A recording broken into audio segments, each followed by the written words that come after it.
have a fully integrated company where we go direct to seller, find our own deals, have a full marketing team. We have a full construction team as well. And then our third vertical is property management. We have all in-house, right? But this didn't happen overnight. This happened years ago, right? I kind of built out each of these verticals kind of from scratch. Hey there, I am Dr. Jason Balara, and this is the Know Your Why podcast, where we explore the why behind success. Every week, I meet with real estate investors, veterinary entrepreneurs, mindset coaches, authors, and fitness professionals to uncover their why and how it drives them on the winding road to success. What is your why? Hi everyone, I'm Jason Balara, and this is the Know Your Why podcast. Today I'm here with Casey Gregerson. Casey's a serial entrepreneur ranging from real estate to the sports and fitness industry. He bought his first property in college and has gone on to develop integrated real estate businesses in multiple regions. So like I said before we started, Casey, it's much better hearing it from you. So first of all, thanks for coming on the show today. Thanks for taking the time out to chat. Appreciate it very much. Yeah, absolutely. I'm excited to chat. Excited to jump in. Awesome. Where do you want me to start? Let's start with your story, your background, and kind of give us some picture, and we'll go from there and have a conversation. Yeah, you bet. So I grew up in Wyoming. Grew up in northern Wyoming and went to school. I actually played football in my undergrad up in Montana. Small kind of fun fact. But then I went to grad school at Wyoming, graduated petroleum engineering, and was lucky enough to actually get a job in Houston starting out. So I worked for Shell and actually stayed there for 12 years. But I kind of had I started out as like a drilling engineer, but I had the beauty of all the engineers, they send you to the field for a year, right? To learn the operations, to run it. So I use that as a luxury to where when we go to the field, you work for 2 weeks, like on site on a drilling rig or a frac spread, but then you have 2 weeks off to do whatever you want to do. Like you literally don't even have to pick up your work cell phone. So I use that as an advantage to start buying rental properties, right? So my first one I actually bought when I was going to school in Laramie, Wyoming in 2010. I bought my first one, and that one, but I kept it, right? It was actually, when I first bought it, my dad helped me co-sign on it. I was able to get a good loan on it, bought it again back in 2010 when prices were great.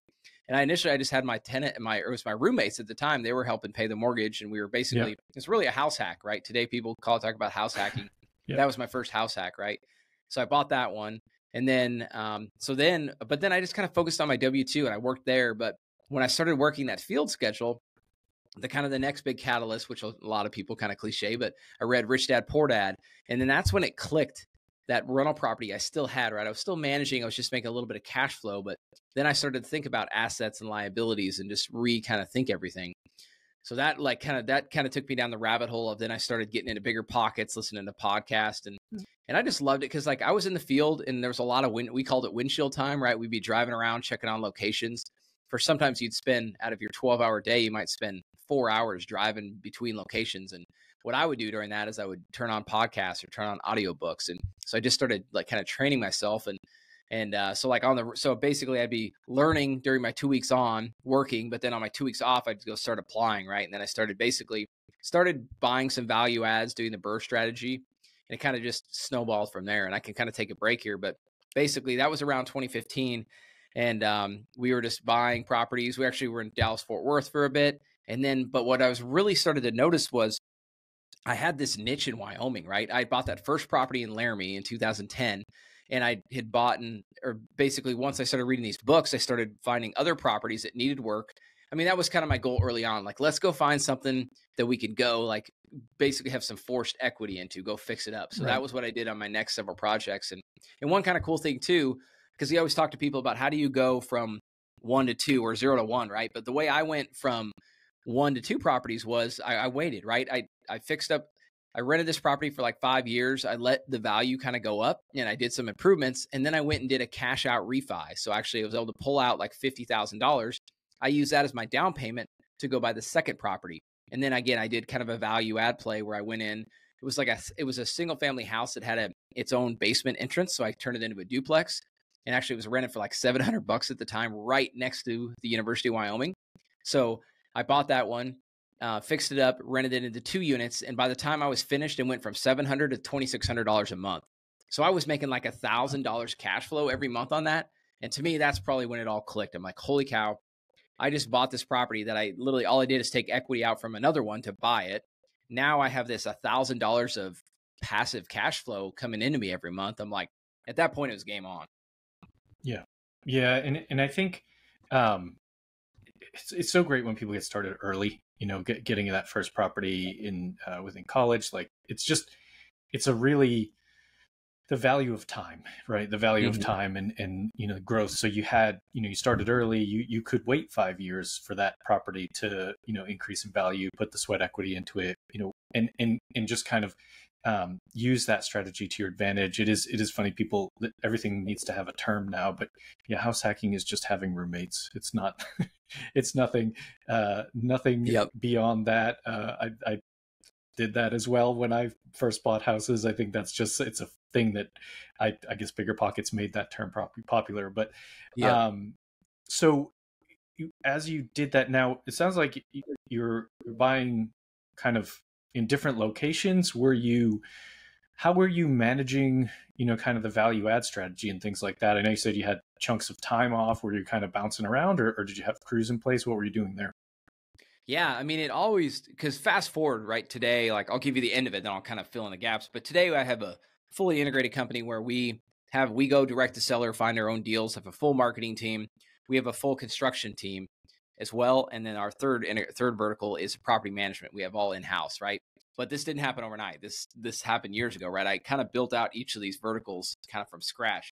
So kind of the first one, as I was just finding contractors and general contractors to go do the work and calling plumbers and just being basically my own GC. And on my off days, I go check on it. I always like sharing this story. I'll never forget this one. This was that second property to where I went and found a general contractor in town, was coordinating with the plumbers. And again, I had one property, so I'd gotten to know some of the subcontractors around the city of Laramie. But anyway, I'm trying to run this deal, and but it's during my 2 weeks on. And I've kind of like the night before I schedule my general contractor, the electrician, and there's still tenants in this house. And anyway, I'm doing this from Texas while I'm on a site in the middle of West Texas.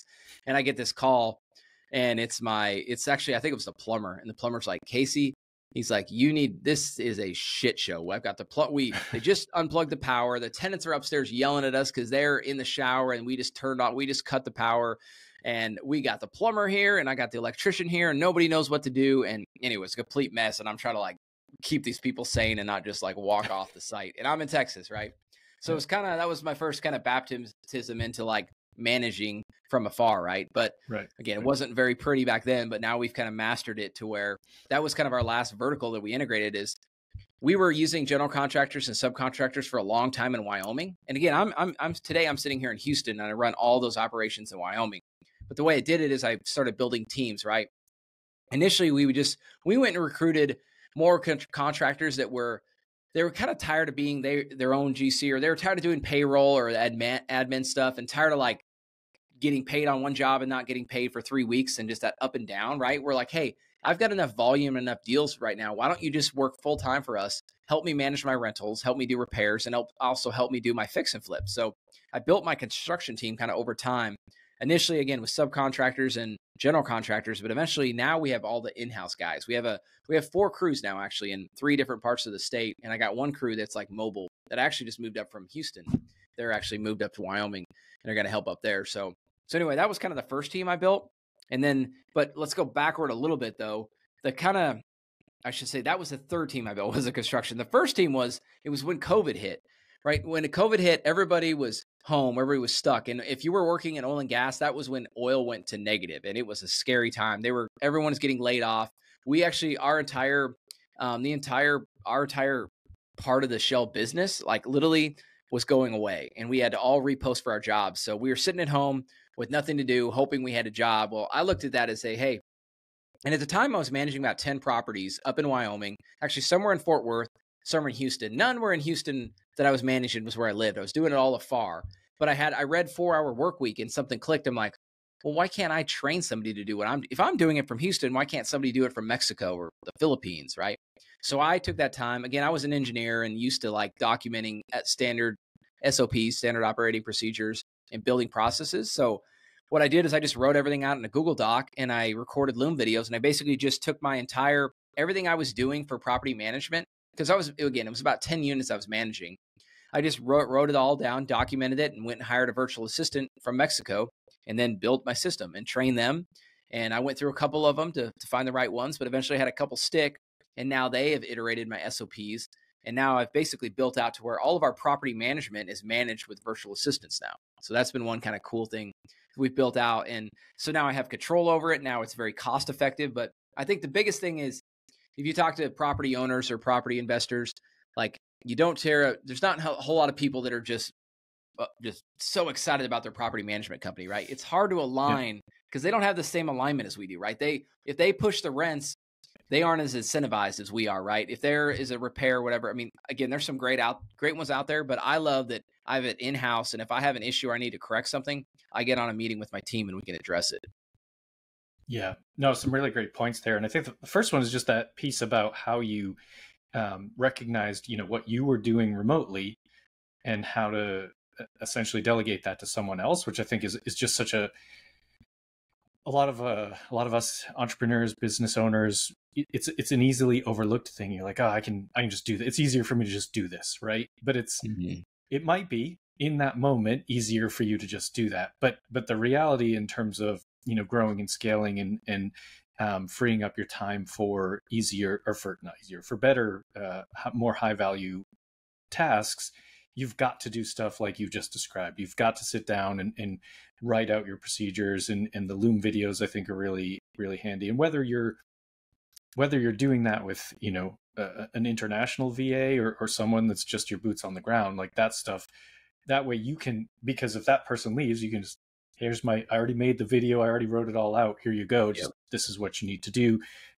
Study this, come with questions, that kind of thing. But you do your point about, sort of bringing the reason for bringing property management in-house is it is a challenging piece of the puzzle. It's an incredibly important piece of the puzzle, but yeah, if you do not have complete control over that's and you've got third-party property management, and so many of us do that. But I do often envy the people that have brought it in-house, because I think it creates more headaches on the, I've got to run that business side as well, but it eliminates some of the headaches you might have from being, the asset manager, managing the managers. And so it's just aligning those interests and kind of what you said, it just makes total sense. And I think that is ultimately, I feel, a lot of people's goal over time. We work in multifamily, and people talk about, you've got to have X number of units. The number that gets thrown around is 1,000 units. That's what you hear a lot before you get vertically integrated. But more and more, I talk to people on the podcast that they don't have thousands of units. They might not even have hundreds of units, and they're like, no, I just wanted it to be a piece of what we do. And I think there's a lot to be said for that. Now, do you manage for other property owners, or that's just only in-house with your property management division? Yeah, it's a good question. So, and it kind of leads to the kind of third focus of my vertical integration is our sales team, right? So I'm not a broker. I'm not a real estate broker. And in Wyoming, you have to be a broker to manage other people's property. So we have not, that's kind of on the roadmap for a couple of years down the road, but I kind of like how we have it now because I don't have all the disclosures that a typical real estate agent is. I mean, it's kind of a fine line you have to walk as a real estate agent when you're marketing to sellers and you're trying to buy a property for your own benefit, right? For your own profit. So they kind of have to walk a fine line. So what I've done to this point is I've stayed just a full-time investor, right? So now I'm very clear with these sellers that, hey, I'm here to make a profit. It's in our contract. We're here to, I'm not here to represent you, right? We do some creative finance and novations, but when I'm an investor, I get to wear my investor hat. I don't have to have an agent hat and an investor hat, right? So it's worked really good for us now. But yeah, typically, but we would love to do it. Like we talk about it all the time, right? We've got all the systems to do it. And eventually we'd like to do a lot of turnkey stuff because again, we could find the deal, fix it up, and we have property management. So eventually we'd like to do a lot more of the kind of turnkey stuff. But the last little piece I was just going to mention is, so I talked to you about how we built the construction piece. We talked about the property management, but the kind of next piece was like, how do we go? So when I bought that second property, and this is like 2015, 2016, you could just find distressed properties on the MLS.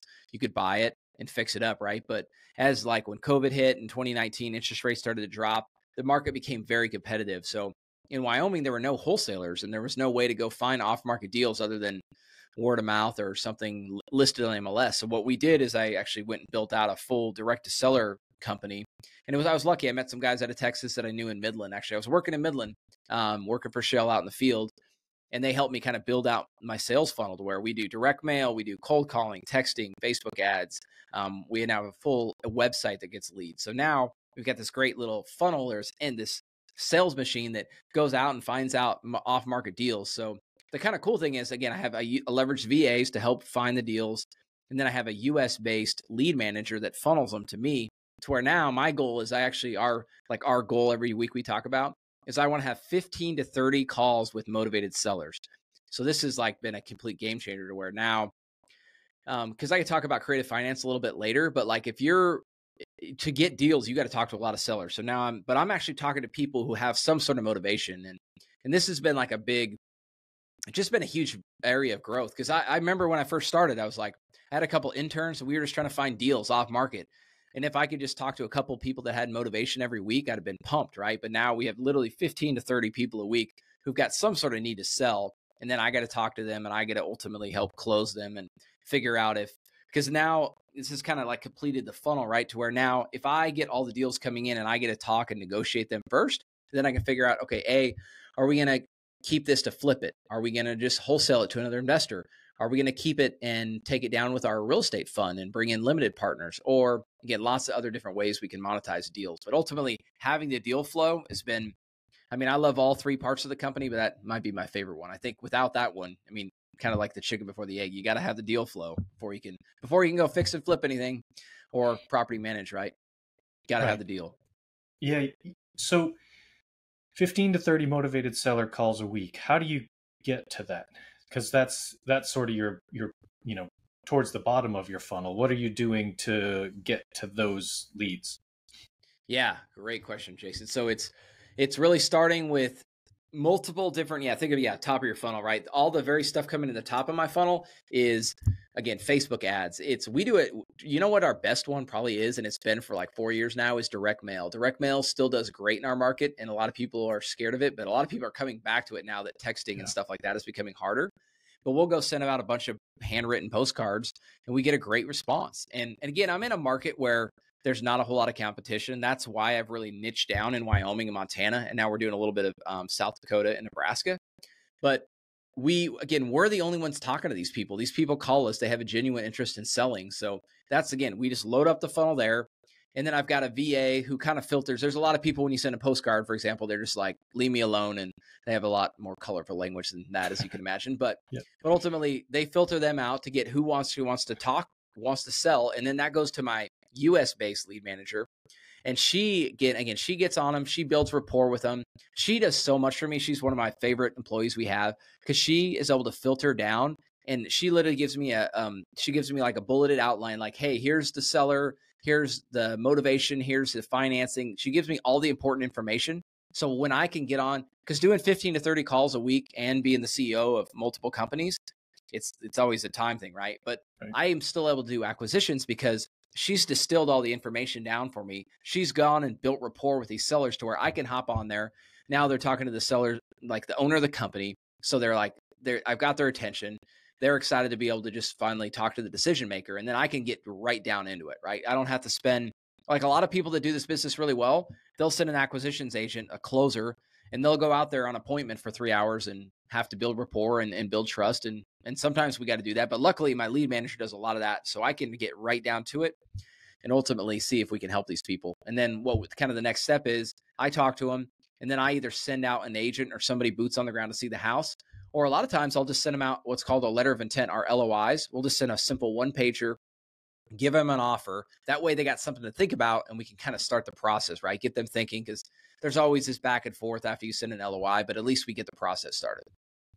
Yeah, no, it's really smart. I mean, I think I'm definitely detecting a theme in that, being able to find the right people to delegate allows you to, that's what really allows you to get vertically integrated in all these sort of not completely different lanes, but different businesses adjacent to what you're doing in real estate, and it's just there is at the end of the day there's only so much time, and so you've got to figure out ways to be efficient with that. So I love it.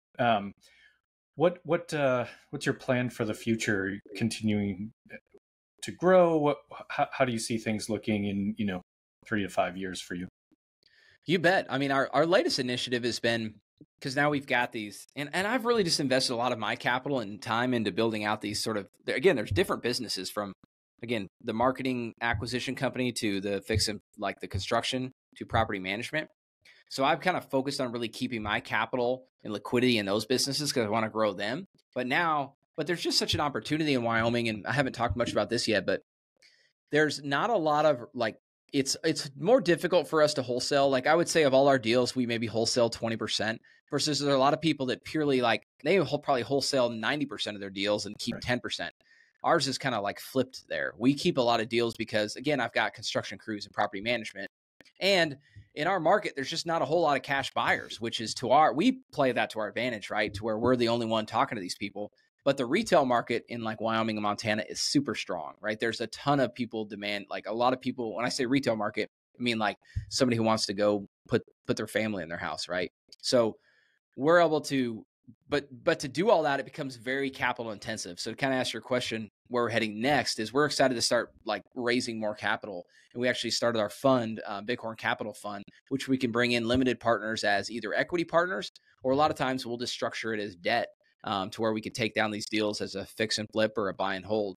So that's kind of the next step to to it just really, now that we've got all the operations, it becomes a capital game. And we're really excited to give other people kind of, because I talk to a lot of guys. I mean, I'll go one more here, a little deeper. I worked in oil and gas for 12 years, right? I worked in the field or in the office with a lot of other guys that had great careers, doing really well. And they wanted to get in real estate, but they didn't have the luxury I did where they could be off for 2 weeks. And they also maybe weren't crazy and wanted to actually go spend time with their family and do fun things. But I was like, no, let's go buy real estate. But anyway, I talked to those guys, but they wanted to get into the game and they just didn't. So I'm really excited. I'm actually kind of revamping our podcast to really start to speak to oil and gas professionals. And again, it could go anybody, but really I could sit in there. I sat in their shoes, right? We're like, hey, man, this is a volatile industry. This is like, we don't know if we're going to get laid off on this next time oil drops. Are we all going to lose our jobs, or are we going to be working here forever and not have a retirement? So it's kind of showing those guys how to build through real estate. So that's another big reason why we created our fund, is to be able to help those guys get into the real estate game and not have to go learn it and do it all themselves, right? Like you either got time, or you either trade your time for money or you trade your time at work, right? So you're either putting your money to work or you're working for the money, right? So that's where we wanted to give those people that maybe have the capital but don't have the time, give those people the opportunity to invest in real estate. Yeah. Yeah. And I think what I've realized over time is we all have our background. Yours is in oil and gas. I'm a veterinarian. I'm actually, that's why I have scrubs on, because I'm going to do a surgery after this. But the interesting thing is the people that are from your field, right? Your past life. Mm-hmm. You have your friends, your family, your colleagues, and you know the struggles that they face. What I'm realizing, and a lot of this comes, I think, from the podcast, is the struggles in terms of lack of financial knowledge and that perpetual trading time for money and not understanding how to grow passive income streams is almost universal. Like there's almost all communities, whatever you want to call it, fields, seem to be missing that. And I think that's a that we could get in a whole other discussion about, what gets taught in schools and things like that. But the reality is a lot of people do need this help. They understand that real estate can make them money, but they don't want to have to do, kind of all the work that you've done to build your business. They have a job. And so it is really needed. And I think it just makes sense to have someone, in your position, talk to people with similar backgrounds. It's just a lot of aligned interests there, and just empathy and understanding of what they've gone through and going through in their lives and careers. It's very smart. Casey, let me switch gears. I want to get to ask you the questions I ask every guest. The first one is based on the name of the show being Know Your Why, and so what is your why? What's driving you at this point? You're having a ton of success. You've built multiple verticals within your businesses. What keeps you going? Yeah, I would say it's obviously evolved, right? I think my initial why was I wanted to be able to do what I want, when I want, with who I want, right? And this is the biggest reason why I left my W-2 job, right? I was building this real estate business, but I still, even to the day I left my shell job, I had a great gig. I had a lot of flexibility still, and was making a good income and able to do both careers, right? But the big thing I was missing coaching my kids, right? I've got 4 boys, and one of my favorite things to do is coaching their sports, and I was having to miss all these games. And that's when I remember talking to my wife, and we were kind of having some hard decisions. I'm like, I'm not going to look back and say, oh man, I wish I would have kept my shell job a little longer and missed more games, right? I'm going to be like, why did I miss all those games? So I finally, it really clicked, right? And resonated. I'm like, so anyway, that was a big catalyst in why I left Shell, was so I could be there for that stuff. So now that's really probably the biggest thing that drives me is now I get to set my schedule, get to be an entrepreneur, get to go at the speed I want. I always joke about that too. It's like I live 2 lives working at Shell. Shell's a super conservative company, like very much not a risk taker. Like, oh man, it would drive you nuts if you've never worked for a big corporate company. Like getting the amount of red tape would blow your mind. But then I was on my entrepreneurial side, and we were going like 100 miles an hour, and we were like making decisions in real time and being nimble, and it was two different lives. Yeah, I understand. I think I've said this before on the podcast, and I think it's just you're making the point for me. Like again, maybe universal to careers. A W-2 job is like the least efficient thing that there possibly could be. Like it's like if you're entrepreneurial minded, that like punching a clock, doing things to fill time just makes me insane. I just don't I don't like it at all. So I totally understand what you're saying. It's like you're always waiting. The worst job, I mean, when I was young, I did so many different jobs. The worst job I ever did was I worked for the post office at the holiday. They pick up extra people at the holidays. Maybe people don't know that, but like companies like Amazon now and the post office, they'll bring on a bunch of extra people. And so I was like, I'll make some extra money. I lasted 2 days because it was literally like everybody's just standing around. I'm like, we could finish all this work in like 2 hours, and you guys are making it take 8 hours. I just couldn't. I was like, I can't be in that environment. So completely understand what you're saying there. So freeing up time to spend with family. I've got 2 kids. 4 sounds crazy to me, but so you need more time than even I do. But it's that's what it's all about, is just that time freedom. Absolutely. Tell us something about yourself that isn't common knowledge, special skill, a hobby, anything to let listeners know you a little bit better. Ooh, yeah, I would have said the playing college football since I gave that one. Let's go. I love, when I was growing up, what I dreamed of being was a sports broadcaster. So I was my dream. Actually, my undergrad when I first started was communications, because I was like, I want to be a sports broadcaster. I dreamed of doing that. So anyway, I'm still not doing it, but I'd love to, I don't know, when I get older, I'd love to be able to, especially, I don't know, like now I want to still build my business to where I can have more time with the kids. So I'd love, what'd be a cool dream is when my kids get to high school, if I could be helping like in the radio booth, being like the play-by-play or the color guy, getting to call my son's games, that would be a dream come true. Yeah, that would be pretty amazing. It's funny. I had this. I feel like people might like this, but I had this idea before. And if you like, want to be a sports broadcaster, I originally thought about it with Clubhouse, right? Because I don't know if you know that, but Clubhouse, people are just essentially in rooms talking. I was like, it would be cool to have regular people. I love sports. It would be cool to have regular people sit and commentate games. Yeah. Right. Like you're watching it. Like I just want to do it with my friends because we do it anyway. We're like texting back and forth during, from New England. So Patriots games. But like, I was like, this would actually be kind of a cool thing to have, like, hey, you just have some people, like if you're clever and you understand enough that you could actually do that as a, something that people could like chime in and be a part of, because I think there's so much.